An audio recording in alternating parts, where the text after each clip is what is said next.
Did you ever have to share your bedroom with a sibling? If you did, you might have more patience when it comes to the small space that is a shared dorm room. If not, you might be in for a big surprise. Whether that surprise is ultimately a good surprise or a lousy one is, in some ways, up to you. There are steps you can take to support a healthy relationship with your roommate. It's all about realistic expectations. If you and your roommate were thrown together potluck style, as the phrase goes, then you might have absolutely nothing in common. But as another expression claims, sometimes opposites attract. Having a wealth of interests or hobbies in common does not necessarily mean you'll be fast friends. No matter what, you want to be respectful to the basis of all of your interactions. If you have other friends over, make sure it isn't while your roommate is trying to study. Have a significant other that you just can't get enough of. I promise your roommate doesn't want him or her constantly hanging around their space. Great roommates are not necessarily great friends, and that's okay. Understand that people are different, and no matter how challenging, our differences are truly what makes us interesting and engaging people.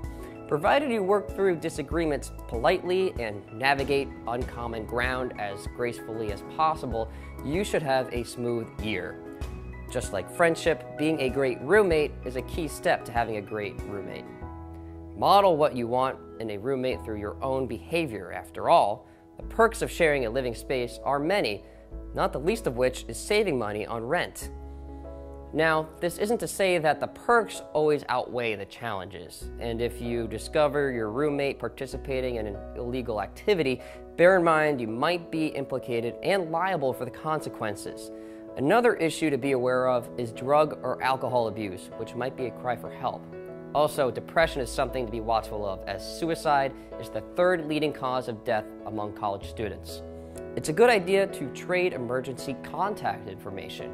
You never know when something could go wrong. If you have a medical issue like diabetes or severe asthma, let your roommate know what to do in case an incident occurs and you need help.